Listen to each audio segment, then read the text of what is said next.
Welcome, everybody, to the Retirement Success in Maine podcast. My name is Ben Smith. Allow me to introduce my co-host, the Ted Williams, to my Bud Levitt, Curtis Wister. How you doing today, Curtis? I'm doing well, Ben. Doing well. How are you? Good, good. Yeah. Well, I'll say again for those that, of course, Mainers and watching TV over the years, you always saw Ted Williams and Bud Levitt. Bud Levitt was the local sports writer who'd befriended Ted Williams, Yep. and of course, they did all their fishing and stuff. But in Nissan bread commercials, and they were the duo. That's So right. pretty cool from Red Sox fans nation over here.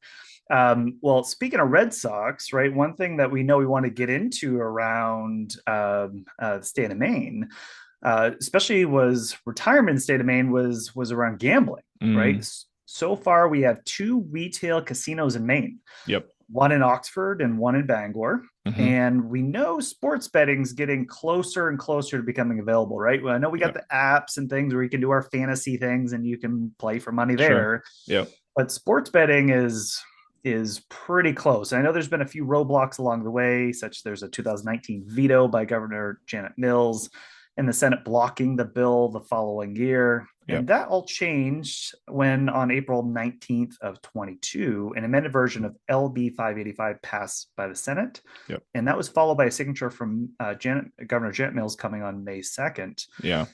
So now we really await this potential launch of sports betting in the Pine Tree State. Hmm. So soon enough, our area could be home to such sports betting operators such as BetMGM Sportsbook, DraftKings Sportsbook, FanDuel, Caesars. Yep. Those names that I think we all associate with gambling, especially like big like Las Vegas, Atlantic City types. Sure. So some analysts really expect that sports betting could be joining the gambling scene in Maine in 2023, right? So probably as you're listening to this, this might be hitting here. So especially Maine, some cold, harsh winters, lack of entertainment options. We're sitting at home, we're watching sports, Hmm. cheering on our favorite teams. Hmm. I could see where there's some potential for us to start partaking and getting interested and getting involved. But how do I know if I'm developing an addiction to something like gambling that I can't control? Right. How much is too much? And especially there's a lot of stigma around it, right? So this can be especially problematic for retirees that feel like they have money to gamble, but might be Hmm. living beyond their means to allow for their funds to last for the entirety of their retirements. So that is what this show is about. That's right. And obviously, like we do with all of our shows, Ben, we like to have guests on. So our next guest is a graduate of the University of Washington, and eventually went on to work for himself as a general contractor. He spent many years building a solid reputation and was widely respected as a business owner and professional. So what people didn't know about our guest was that he also spent 15 years as a raging gambling addict, losing millions and nearly destroyed his family. He resorted to criminal acts to feed his addiction and ultimately ended up in jail. He did leave jail in 2015 and has devoted his life ever since to helping those who suffer in their addiction. So he spent many years taking from people to feed his addiction, but now is giving back. And that is such an amazing thing. So our guest is also a TEDx speaker, currently presenting to college student athletes across the country. He's been fortunate enough to guest on over 200 podcasts worldwide. So by day, he's also a detail-oriented landscape architect with a strong background in design, build, landscape construction, supported by over 20 years in the field of landscaping and research. So with that, please join me in welcoming Patrick Chester to the Retirement Success in Maine podcast. Patrick, thank you so much for spending your time with us today. Hey, it's great to be here, Curtis, and thanks to both you and Ben for having me on and shedding light on as we can get into what to me is a major issue and a major Mhm. problem in this country today. Sure. Yeah, and Patrick, I know it's something where obviously there's a lot of reach, right, with this issue, right? It's impacting families, it's impacting money, it's impacting relationships. There's lots of things happening there. But I know we want to talk about really our theme of really identifying of how do I know if I have a gambling addiction, but also overcoming that, right? And kind of going through that kind of as a theme today. But with all of our guests, we always want to get to know you and your story a little bit. And I think, especially here, Patrick, with your particular story, I think it's really helpful to understand where you came from, and how you found yourself kind of leading into this general contractor architect role here. Sure. Yeah. And so I grew up, in a, fairly common household. My parents divorced when I was young, which is not that uncommon. And so my mom raised my sister and I and worked 3 jobs to put food on our table and get me into good schools. And I got good grades and went to good schools and was fairly well educated. Like you mentioned earlier, I graduated from the University of Washington in landscape architecture. And so as I transitioned out of college into my professional life, that's kind of all I knew, And so, as you mentioned earlier, but behind the scenes, I had this sickness going on inside of me that nobody really knew about. So I'm juggling my new profession and building up my business and establishing relationships with people throughout the community and gaining their trust. And all the while, I've got this, like I said, raging gambling addiction going on behind the scenes. But as far as my profession goes, that's like I said earlier, kind of all I knew, and so that's what I studied in college, and that's what I went on to do. And like I mentioned, I spent many years establishing a reputation and the respect from people in the community. Yeah. Well, and you just touched on it, Patrick, and I want to get into that now, kind of that behind the scenes life that you had as well there. So I just want to ask, when and how did your gambling addiction start? And then, maybe kind of in depth talk about how it really developed and what ended up being kind of your rock bottom. Sure. So, I can go back to my early days as a child, looking back now with some clarity. And, I grew up, my father, who was fairly non-existent, but when we were together with my dad, it was in many instances, it was with him and his friends, and they were gambling and they were drinking. And I saw this as a kid, never thinking that could be a problem or it was dangerous. It was always portrayed as something that was fun and harmless. And so as I got into my college years, like many kids in college, we started playing cards and poker and going to, casinos and that sort of thing. And not really, just for fun. It wasn't, I may go with $50 or $100. In my college days, I didn't have a lot of money. And so, but what I noticed back then was that if I went with 3 or 4 friends to a casino and I lost $100, that wasn't enough. I would then ask friends to borrow money. I couldn't just shut it off. And so those were early warning signs in my own head that I should have recognized, and I didn't do anything about it. And so as I got into my 20s and was working for myself, my late 20s, it was around 2001. If I look back, it's 2001. I was a sports bettor. And so I won a parlay. I hit a 3-team parlay and won $900. Yeah. And that was a huge rush for me. And so that was kind of the beginning as I look back on it now. And then through the early 2000s, and as I got into my 30s and late 30s, early 40s, I started making decisions that were out of character to feed my addiction. If I didn't have the money, I started doing things to get money, things that were not, again, not ethical and way out of balance, way out of character for me. And so we can kind of get into it here in a minute, what eventually led to my rock bottom. But those were kind of the early days where I really started to know in my head that I was making bad decisions. So Patrick, I think with that, right, is so here you are, you need money to then feed this addiction, right? You need to kind of continue to get that rush and to get that feeling of trying to win, right? And I could see where also from a spiral perspective is I need money to then make up maybe losses, right? But can you talk about, well, obviously you talk about making unethical decisions. how do you know where your rock bottom was, right? And how did you then go, okay, I'm now making really bad decisions and I need to get some sort of help or treatment? And kind of how did that kind of decision play out? So what happened was I was again, as a general contractor and writing up contracts with clients for $50,000, $100,000 projects. I'm now in a position where I'm accepting 30, 40, $50,000 deposit checks from clients. Okay. Mhm. We would sign a contract. They trusted me. They would hand over a $40,000 check, for example. As a raging gambling addict, that was a challenge. Okay. Now Hmm. I'm now in this, in what how I characterize it as a game of chase. Okay. I'm hundreds of thousands of dollars in debt. Nobody knows it. And so when I would accept a $40,000 check, for example, I would take 20,000 of that for myself and my own gambling problems. I would pay off some gambling debts and then I would gamble with the rest of it.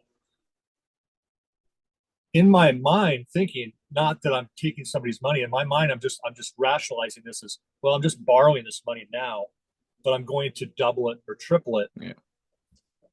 Pay this guy, get this job done. He'll never know the difference. Inevitably, what would always happen was I would get 2 or 3 or 4 weeks into this project, run out of money.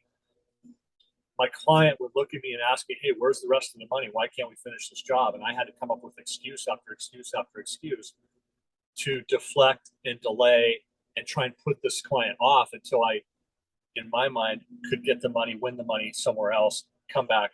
So you can see the cycle that I'm in, right? And so, Yeah.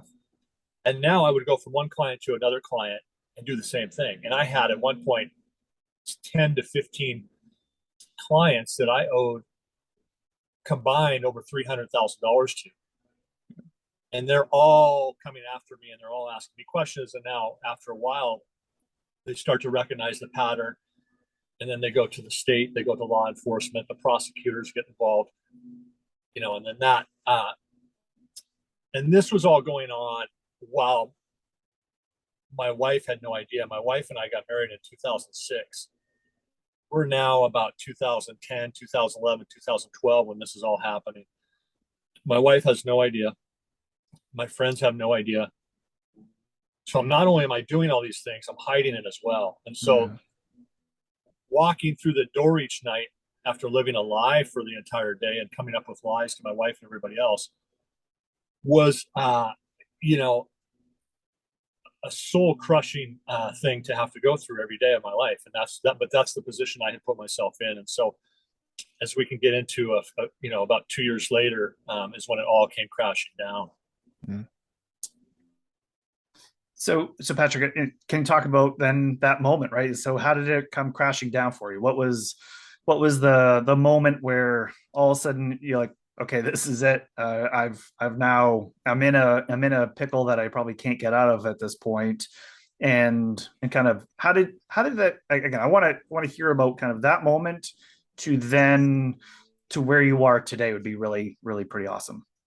Yeah. So 2013, I was charged with 2 counts of first-degree theft. Okay. And so this was, it related to a couple of my clients who had filed complaints with the state. And then ultimately law enforcement got involved. Like I said, they investigated and I was charged with 2 counts of first-degree theft. And I'll just, on a side note, had I been charged with all of the crimes I did commit during those years, I would have been sent off to prison for years. I wasn't. I was charged with 2 counts of theft, which was still a big deal. That was 2013. And so that legal process takes a while to play out. It took about, well, it wasn't until late 2014 where I was actually early 2015 where I was sentenced. But before that, the moment that my rock bottom moment was in November of 2014. I was no longer able to work. I didn't have many friends left because I had alienated all my friends, asking them to borrow money, making poor choices to feed my addiction. Nobody knew what was going on. They just knew that I was acting in a way that was not good, and they didn't want to be around me. And so, November of 2014, I'll never forget it. I took $9.50 from my son's piggy bank one day. He was 4 years old at the time. And I had no money. I had nothing. So I took $9.50 out of my son's piggy bank. And I remember it was that day, later that afternoon, I would sit in my car and stare out the window, and I was just crying. And I had no more answers. I had come to the conclusion that I was no longer of any use or value to my wife or son, and that it was better it would be best for everybody if I just ended my life. And so then I started planning on how I was going to do that, because I wanted to make it look like an accident, so that somehow maybe my wife could collect on the life insurance. But I was the planning stages of ending my own life. And then it was 2 months later. It was actually late January of 2015. And I finally had come to the conclusion that I was going to end my life. But my wife and I were taking one last trip. We went down to Arizona to the Super Bowl to watch our team, which was the Seattle Seahawks, play the New England Patriots in the Super Bowl. We had planned this for a while, and we went down there. And before we went, we also went with my wife's sister and her brother-in-law. I had convinced my brother-in-law to loan me $10,000. I had come up with some sort of story why I needed it. I think I told him it was for a part of a down payment for a house. He believed me. What it was I was going to make one last bet on the Super Bowl while we were down there. And I didn't tell him that, but he wired 10 grand over to my bank account. I cashed it out. We're down at the Super Bowl. I put $10,000 on my team, the Seahawks, to win that game. And we're sitting there watching. I'm sitting there with my wife, my brother-in-law, and my wife's sister next to my brother-in-law. The Seahawks are about to win the game. They're on the 1 yard line. All they have to do is hand the ball to Marshawn Lynch. He's going to go into the end zone, and we're going to win the game. I'm going to win that 10 grand. And as you may remember, they didn't do that. Russell Wilson drops back, throws the ball in the end zone, intercepted, game over. So not only did I lose my final bet, it wasn't even my money again. And I'm sitting next to my brother-in-law. He has no idea that I just took 10 grand from him and lost it on a football game. And it was 2 days later, we were back home. And somehow, while we were gone, my wife's dad, her father, found out that I had some sort of gambling problem going on. He didn't have any idea to the extent or scope. And he got a hold of my wife 2 days after we got home and explained to her what he knew. Within 48 hours, they arranged an intervention for me and basically put it right in front of me, said, hey, you have a chance to go off to treatment right now, to a gambling specific treatment facility, and get help. Again, not knowing, they had no idea of what I had actually done. They just knew I had a problem. And I accepted that. And I was on a plane less than 24 hours later to a treatment facility in Minnesota that dealt specifically with gambling addiction. And that was the turning point for me. Well, Patrick, thank you. To start, just thank you so much for sharing that story and your experiences. I know that may be tough to talk about certain parts or all of that. So thank you so much for sharing that with us. I think kind of as we move on in this show, I think that's very important, right? We've now heard your story in great detail. You've kind of led us into as you've gone through those certain stages of your past. I want to kind of zoom out now a little bit as we talk about hopefully trying to identify and overcome gambling addictions, as whether it's people around us or ourselves. Can we just start by kind of getting your definition of kind of what is a gambling addiction and problem versus maybe just that kind of recreational gambling, going to a casino with $50 here and there? Kind of where does that line get drawn and eventually crossed? Great question. Yeah, there are few different lines that get crossed. And so number one, if and there is such a thing as responsible gambling, and that's what I'm all about. And so I've never been one to say, well, if you gamble, you're evil and you're doing wrong. No, that's not it at all. It's let's be responsible about it. And so if you budget a certain amount to gamble with and you stick to that budget, that's great. When you start to deviate, when you start to exceed that, and then you lose what you had set aside to gamble with. And well, maybe I could just borrow some money from this account or take some money from that account. Those are the beginning signs. Okay, those are the early signs of an issue. If you're not controlling it, you're not being responsible. Beyond that, when you start to make up stories or tell lies to your wife or your spouse or your friends or whatever, your family, about where you were, whether you were at a casino or what you did with that money, again, another warning sign right there. You're going beyond the responsible gambling. I mean, it's no longer responsible because you're doing things that are not right. You're lying and you're deflecting. And so those are the probably the first telltale signs of a gambling addiction and problem gambling. And that's where you need to seek help or talk to somebody about it before it gets to a point where I got to, right? I mean, there were many junctures along the way for me where I could have just owned it and gone to somebody, but I didn't know where to go. I didn't know who to talk to. I was embarrassed. I was ashamed. And again, it's not like drug addiction or alcoholism where you can see it physically on somebody. And so it's so easy, it's easily hidden and people don't pick up on it. That's another thing maybe we can touch on is for family members and friends, things to watch out for.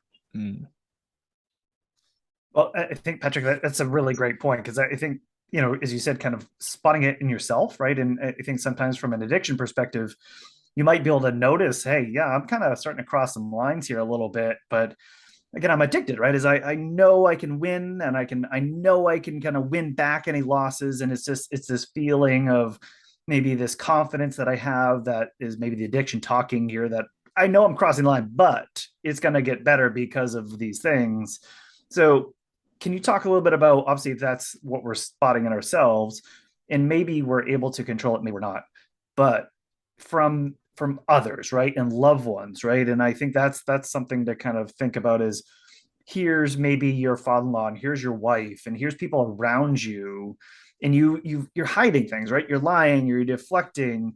How can we, as maybe we have a loved one that is in that situation, how can we help them? How can we identify signs that we think there might be an issue? Because again, we don't want to just say, we don't want to start being accusatory. Geez, Patrick, you were lying and you were at the casino. You're like, geez, I literally spent $20, right? Is like, you don't want to then falsely accuse. So you want to have confidence that, geez, there are some things that are worrying us. How do you kind of identify those signs in maybe outside people that you love? Right. So that's, great question. So I'll just take you back to my wife and that dynamic here for a second. We've had a lot of time now. We're 7.5 years into this new life now, but she looks back on our time during those years. And again, she couldn't see it physically on me, but there were a lot of red flags and a lot of warning signs that she missed. And she looks back on that now and shakes her head, says, wow, I wish I would have just done something. And so what that is it's inconsistencies, it's lies, it's, and oftentimes if you're the spouse or the living with somebody, your tendency is to want to believe them. They may be telling you, I told my wife, I mean, I can't tell you how many stories and lies and scenarios I came up with, almost in an effort to just confuse her and spin her in circles to the point where she just had no idea what to believe. But your tendency is to want to believe them, right? Whereas on the outside, if you're a friend or maybe a family member that's not quite as close, it's easier to recognize, hey, whoa, that's not right. So what needs to happen is for the family member, it's inconsistencies, financial inconsistencies, lies, stories, things that don't add up. You don't see, you just don't see it physically, but it's all of those things. Like my wife trusted me to handle the bills, and she would get calls from somebody because a bill didn't get paid, and it's all money related. It's all financial with gambling addiction. So it's a lot of it revolves around money, clearly. So those are things to watch out for. And isolation, that's another thing we do as gambling addicts, is we tend to isolate. We don't want to be part of, gambling to me, sports betting had become all consuming. It was more important than sitting down with my family to dinner. It was more important than going to work. It was all I cared about. And so it's the isolation, it's the desperation, it's the lies, it's the inconsistencies. So if you see any of those things and you know or think that maybe your spouse or friend might be gambling, if you can just sit down with them and lay it all on the table, that's the best thing to do. Hey, look, this is not adding up. Why are these things happening? Those are the early signs and the things that can be done or recognized early on to try and address it and head it off before it gets out of control.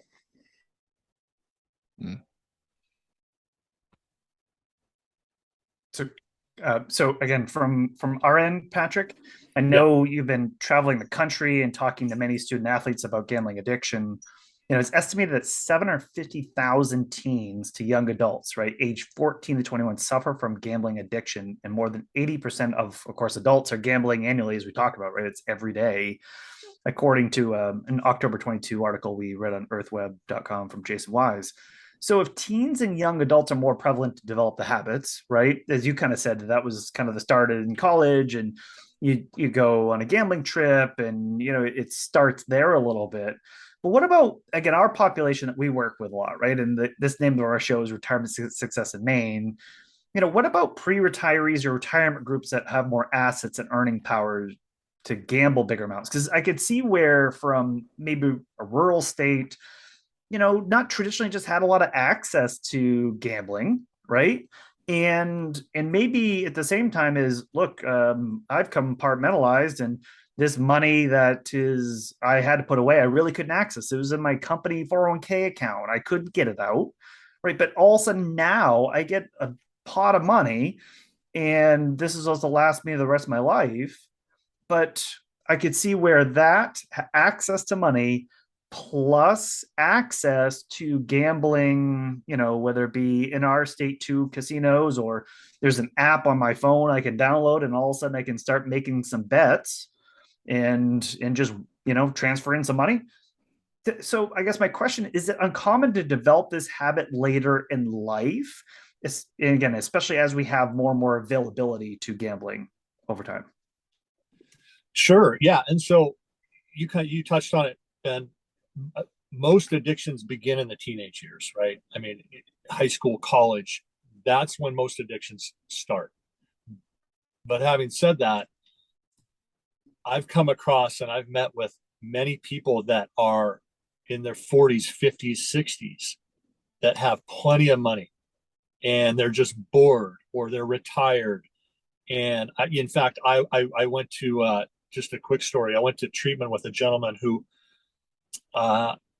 he was actually back, I think he lived in Massachusetts, sent his two sons, he and his wife had millions in the bank, sent their two sons off to Ivy League schools, ended up getting great jobs. He had plenty of money. He had just retired. I think maybe he was around 60 years old. All of a sudden, he had nothing to do. He started day trading just as a hobby. And within 4 months, had blown through his entire savings. He and his wife had spent their whole life, their careers building up this money to retire on. It's gone. It was gone in 4 months. And so it can happen late. I guess what I'm saying is it can happen later in life too. It's people get bored and they have money. And like you said, and we can access all of these. We have all of these apps on our phone. And now in our state, Washington State, where I live, sports betting is legal. We have state sponsored sports betting here. And I think it's legal now in 32 or 33 states. And Maine is at some point probably going to be one of them. Yeah. And so it's so much more accessible now. And without the education and the awareness, young people especially don't recognize what can happen. Like you said, you're on your phone and you've got money in this account or this account, or, well, I'll just place a small bet. Well, if you start to develop an addiction, there's no shut-off valve there. You can rattle through, you can max out credit cards in a matter of hours. You can, if you're not able to stop. And it's just so accessible. And we're just throwing this at this young generation without any sort of education or prevention and very few treatment options for the gambling addict. And so we're throwing this at society and just expecting that it's all going to be fine. Well, it's not, and we need education, and we need to raise awareness about this, because like you said, it's just so easy and so accessible to do now.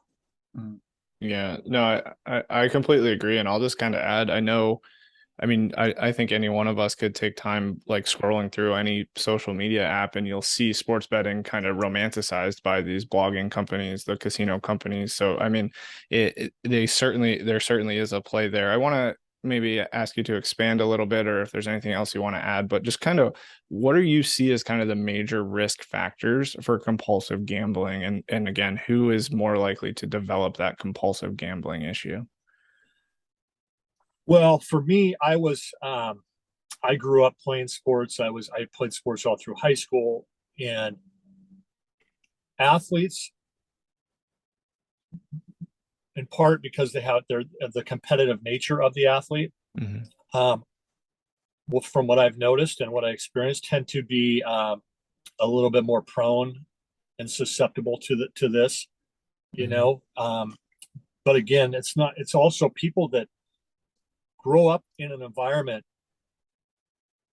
where gambling is all around them, like I did. I grew up in an environment where, I saw my dad doing it, and he never told me about what can happen. Yeah. If you grow up around that without any sort of education or knowledge about what can happen, like we do with drugs and alcohol, we talk to our kids about the dangers of that, right?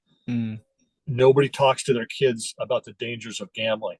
And so, again, people that grow up in that environment are much more prone to falling into that addiction, but also too, addiction runs in families, right? So if you may have a parent or a sibling that has an alcohol addiction or drug addiction, or is an alcoholic, that could cross over to gambling, and we're just, if it runs in our family, addiction runs in our family, we're more susceptible to falling into that.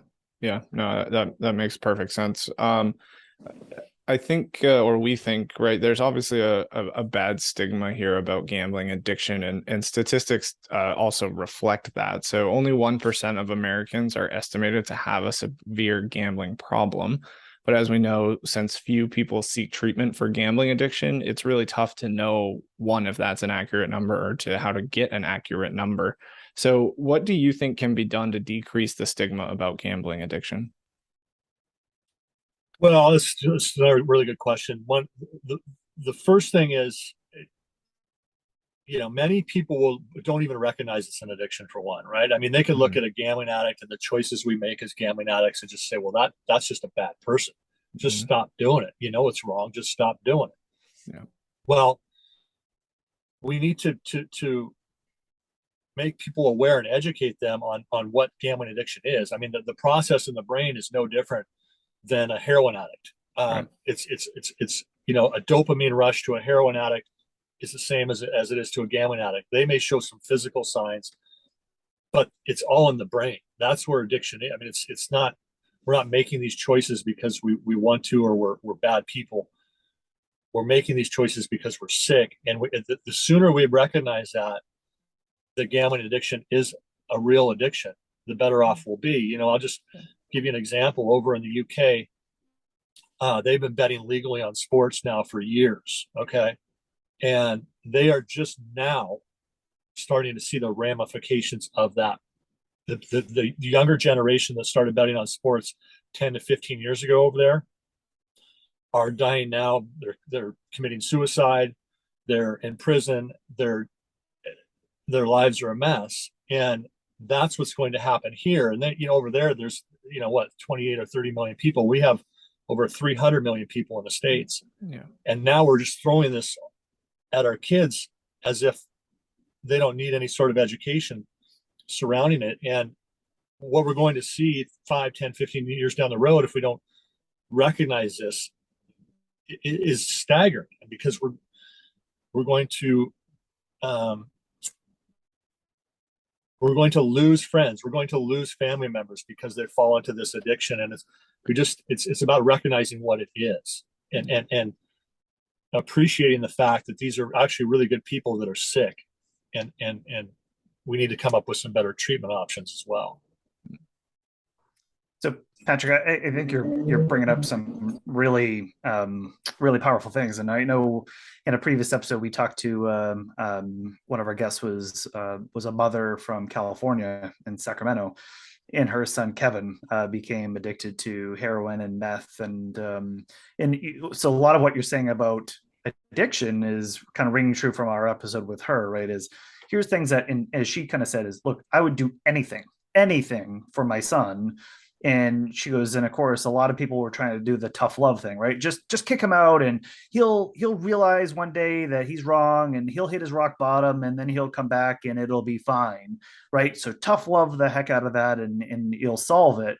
And her statement back to us was, what I learned and what I know my son was, rock bottom for my son was death, right? So I know, and kind of well, you were kind of talking about that too personally, was, hey, I was planning this out, right? Is I'm gonna end myself here, right? Is I'm better off not being here to solve this for my family and my loved ones. And I know that, as you just talked about, this big wave of a theme and accessibility and availability of gambling is coming. So almost you kind of see what happened, as you said, with it's overseas happening. You kind of almost see it where, geez, we've already tested our society with pain medication. We take it away, and then they go seeking other ways to replace pain medication. So you can kind of see this wave of addiction that's happening. And when you say, all right, right now we have 23 million Americans that have incurred unnecessary debt due to gambling. And the statistics we found show that the average amount lost is $55,000. This isn't like, okay, we 23 million people and they're $1,000, right? And they can put another week of work in and make that up. $55,000, which, as you said, you're maxing out credit cards at 30% interest. Yeah. That's pretty hard to overcome. So I can see where it's spiraling. I'm spiraling. I'm going to get the big win to then pay off. So I have to win bigger amounts to then get myself out of the bigger hole. So I guess my question here is, we have a loved one that we see spiraling, right? And I know from our population, they have the retirement assets. They see somebody spiraling. They see somebody like where you are hey, I need help and I am in a lot of trouble. They have the ticket, right? They have the money, right? These are people that say, I love you, Patrick, more than anybody in this world. And if I could solve this for you right now, I will write you the check. I will clear the deck. We will start over and you're going to be better off. Yeah. Is that a good solution in this case? Wow. There's a lot to that. Wow. Yeah. So there's a way to do this in a right way. And I mean, for me, I'll give you an example. I left jail in June of 2015 with a clear head. I had been to treatment. I had just spent months in jail. I walked out of that place telling myself that my life would be forever different and I was never going to go down that road again. What I didn't recognize or appreciate at the time was I had over $1 million in debt. I had gotten help and my head was clear for the first time in years, but I still had $1 million in debt that I had to pay off. Like that's the difference. I mean, not to compare addictions, but for a heroin addict or a meth addict or an alcoholic, they can go to treatment and get help, but they're not faced with $1 million in debt or $55,000 in debt when they're walking out of a treatment center. And so that's for the gambling addict. That's the issue. Okay. It becomes overwhelming. We can't see a way out of that. And so for the family member or the friend that wants to help, Yeah, I mean, the tough love approach is good to a certain extent, but you also need to be there if you can for that person and support them in their recovery and let them know that you are there. Like that's the other thing. Like we leave, we go off to treatment and come back into society again. It's like, is anybody going to be with me? Am I on my own? And to have support, to know that you have people on your side, that's how I was able to get through the first few years of my recovery, because I had alienated I didn't have any friends left. I had my wife and I had some family members, and I lost a lot of family members through this process too that I still haven't gotten back, and that's just part of the deal. But to have people that are there for you is what the addict needs early on in their recovery. And as far as like bailouts and that sort of thing, I had family members step up. My wife's family stepped up and paid off a bunch of stuff that I owed, but I had to pay them back. Right. Okay, so that took the heat off of me legally, and well, in fact, my family was in danger, and I was in danger too, because I had people coming after me that wanted to do serious harm to me. So that was gone. They helped alleviate that problem, but then I had to pay my family back for bailing me out. And so that's the thing. Like, yes, I'm here to help you, but there's also, you need to be accountable. And that was a big thing with me, was accountability. Having support was amazing, but I also needed to learn accountability because I had lost all of that through the years of addiction. And so there's kind of a fine line there, but bailing out and just walking away from somebody and saying, nope, I'm done, that's not necessarily the right approach. Yeah. And Patrick, I think that's something where, again, I from what we've witnessed, right, is of course generationally. I think if this was happening 30, 40 years ago, without that generation that were the parents, I think that was the almost talk about the tough love, right? They probably could not really even understand, coming from that depression era of, I didn't have that money and we had to build ourselves up by bootstraps, and we know what it was like to lose everything, and here's what we had to do to overcome it generationally. A generation removed from that, it feels like there's beginning to be a lot more understanding, and that sentiment that's passed forward a little bit is starting to go, that we all need an advocate network, right? And I know that's something that Barbara Legier talked about with us, about with her son Kevin, was I needed to be his advocate. I would give anything for him, but the thing he really needed from me was he needed me to, because again, talk to healthcare providers, figure out insurance, figure out again, paying things off financially in the financial system, which I don't understand, right? Because maybe you're not figuring out how to consolidate debt and what the best way to do this is. So I could see where, Patrick, in your situation, having a team around you that could help you and help kind of solve the problem together, versus if you were on your own, if everybody just cast you out, how lonely you'd be in terms of trying to heal yourself from this addiction, but then also trying to heal the financial relationship pain, all of that all at once, all by yourself. So can you talk a little bit about what you see then from a recovery perspective? How important are you seeing the advocacy network around somebody as a key to their recovery? Yeah, and you just touched on it, Ben. It's what I call the old school approach. I grew up with that. I grew up in a family where we don't talk about our problems. It was that generation, right? We don't talk about our problems. If you have issues, don't tell me about it. Just go fix it, right? And a lot of people, like the baby boomers, right? That's the old school approach, right? I don't want to hear about it. I don't want to talk about it. It makes me uncomfortable. Don't tell me about suicide. Don't talk about addiction. So, yeah, I mean, now we're better. We're evolving, right? So we're doing things a little bit differently now, which is great, because yeah, when I was sitting in jail after I had been to treatment, all I knew was I had my wife. I would call my wife on the jail phone, once every couple of days, and I would get about 3 or 4 minutes to talk to her. And all I needed to hear from her was that she was still with me.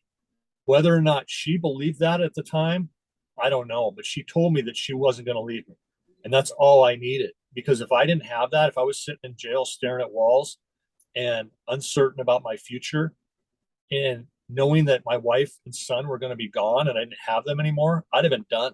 I wouldn't have had any hope at all. So having that, like, she may have been just saying it because she wanted to believe it. But at the time, she's sorting through years and years of lies and carnage and destruction. But she told me she would stick with me, and she did. And so what happens to the addict is we have become so isolated and we're so fragile in those early days of our recovery that we need somebody around us. We need people around us just to tell us, just to instill some positivity in us and for us to know that, hey, they're still with me. They believe in me. Because that's what it is. Early recovery is all about belief and thinking you can do something, thinking that you can turn your life around. And if you have nothing, if you have no friends, if you have no family members, if you have nobody that's on your side, that's difficult. I don't know if I could have done it. I had a few people that were on my side, not many, but enough to give me hope that things could get better. And in the last 7.5 years, a lot of the people that I had alienated and had gone away have come back into my life, right? And so it's not that I needed that, but it's just that's kind of what happens if you do things right and you start to do things in a way that's helping people instead of taking from people like I did for so many years. Yeah. So Patrick, you just touched on it a little bit, but sitting here today, you're 7 years, sounds like maybe a little more than 7 years now, free of your gambling addiction, which is just incredible. I want to ask, how can we, and I know you're doing things like speaking to student athletes and stuff, but how can we give others hope, right, that entering a rehabilitation facility will allow them to reestablish their lives, no matter how bad it seems? Well, it's yeah, and that's another thing too. Going into treatment, I had no idea why I had done the things I had done. I made all of these choices that were counter to what I was taught growing up. They were I had done things. I was convinced that I was a bad person. Yeah. So what I learned by going into treatment was I learned about the brain of a gambling addict, for one. Just because we're making these choices doesn't make us bad people. We're sick. And so understanding addiction, which is what I was able to do when I went to treatment, understanding what it was, recognizing what addiction is in the brain and the dopamine, the process, and how all of that works, was enough for me to walk out of there with a belief in myself that I could live a good, clean life, as long as I recognize what addiction was. And then also too, the tools I learned, they gave me some mental tools to process, because it's not like I just went to treatment and I was fixed. I still have these gambling urges and behaviors that were built up over so many years of gambling. But by going to treatment and seeking help, you're able to gain some mental tools to handle those addictions, those urges, and all of the possible pitfalls and roadblocks that you're gonna encounter as you work through the early days of your recovery. So there are many different resources too, and there are meetings. There are people that you can talk to on a regular basis. I started going to therapy after I left treatment, and I still go to this day, and I'll probably go for the rest of my life, because it helps me talk through things. Not necessarily that I'm going to go out and start gambling again, but there are still things that come up because of the choices I made. And it's things like that. I made the decision early on to stay engaged with my recovery, and I never wanted to be too far removed from the past to where I couldn't see it, if that makes sense. I never wanted to get over my skis and think, well, I've got this, I'm fixed. Yeah. So as long as I stay in that mindset and continue to engage, and I think that's in large part why I do what I do now, is because it helps to keep me engaged with the recovery community. Yeah. And it helps them, but it also helps me too. Yeah, no, it's incredible what you're doing. And again, even coming on our show today to share your story and your experiences, we can't thank you enough. We do have one kind of final wrap up question for you, Patrick. So Obviously, the name of our show is the Retirement Success in Maine podcast. So we like to ask all of our guests, how are you going to find your personal retirement success when you get to that point? I don't know. That's a really good question. Um, for me, it's I had to kind of readjust and rethink some of, as I left college, I had everything in my head. Well, I'm going to retire when I'm 60 years old, and I'll have this much in the bank, and so now it's totally different, right? So I've spent the last 7.5 years paying off hundreds of thousands of dollars in debt, and so for me, it's about, I want to be able to retire at a certain point where my wife and I are still able to travel and still have our health, God willing, and our kids are healthy, and we're able to put our kids through good schools, and we can live a comfortable life after we turn 60. And so it's I don't have as much time left as I did before, but really that's it for me. It's about making sure our kids are taken care of, can go to the schools they want to go to, and my wife and I can live a good life and travel comfortably in good health, while we still can. Yeah. Well, Patrick, thank you so much for coming on our show today. And again, I know that's you just have an incredible story of kind of perseverance and persistence. And again, I know obviously a lot of just working through addiction, but also highlighting that, taking that big giant stage spotlight and put it on your story, so that I think there's lessons that I think, even if it's just, hey, here's somebody I saw that has an addiction to anything, being able to kind of spot and say, hey, you just want to grab a coffee, right? Can we just go sit down? Can we just talk, right? But just being a person in their corner, and not have to go, well, let's talk about your problems and all the things bad you're doing, is talking about advocacy and just being a friend, being a neighbor, being a family member, right? Just, showing love, right, is, I guess, the good part of here. And I think all these things that you gave us today are really great tools, things to have in our toolbox. So when we spot these things with our loved ones, we can have better conversations, right? We can better help people. So your story, I hope it resonates for the people that are listening out here, but also from a being able to take the things and take your story and to be able to turn it into exponentially amount more positive that's out in this world. So yeah. Thank you so much for coming on our show. We really enjoyed having you, and we'll catch you next time. Thanks, you guys. Really appreciate the opportunity. Take care. Take care. Thanks, Patrick. So our conversation today with Patrick Chester, identifying and overcoming a gambling addiction. Boy, a lot of similarities, I thought, between Barbara Legere and her son's addiction issues. Of course, chemical versus gambling, which is maybe more on the mental side here. But again, I think obviously we're dealing with a brain in both ends, right? Absolutely. That's the big part. And, I could see where, to the point of stories not adding up, and you have people in your life that are identifying things that are not adding up. Our role as financial advisors, for example, right, is, hey, people call up and say, I need 50,000 for this. Okay, it's your money, right? Do whatever you want. But warning signs of, hey, just don't tell my spouse, or, oh, it's for this renovation. Like, oh, well, geez, you told me about that. I thought you already did it. He goes, yeah. So you could see where there's some storytelling and some things that happen. And as I think Patrick was saying with his wife, she's in that cocoon of trust, right? That it might be too close for her to see. So I could see where, again, from this end, again, Maine, there's things that are coming from an availability perspective to gambling. Yeah. So Curtis, I think you and I were going through and looking at ideas for our show. What are issues today, but what are potential issues down the road? Sure. And things that we might be working with. And I think that's why we reached out to somebody that probably no better expert than somebody that's been through it themselves. Yeah.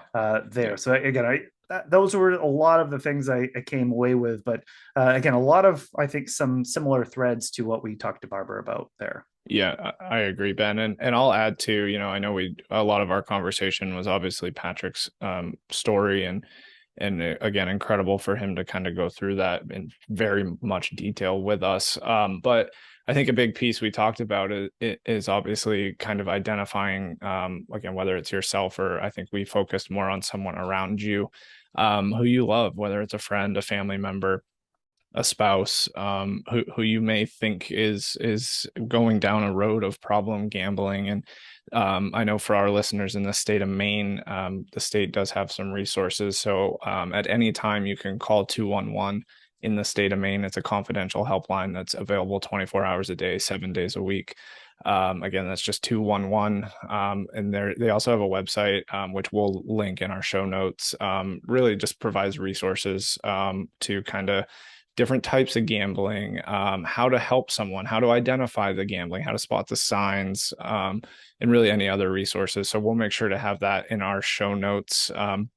So to find that link in detail, so obviously we were episode 77 today. Mm-hmm. So you're going to go to blog.guidancepointllc.com/77 for episode 77. So again, you'll find a link to our show. You'll find the transcript, a link to the YouTube video for those who might want to watch it. But again, we'll have the link here to this, the problem gambling state of Maine services there. But we, as always, thank you all for tuning in, and we hope to catch you next time.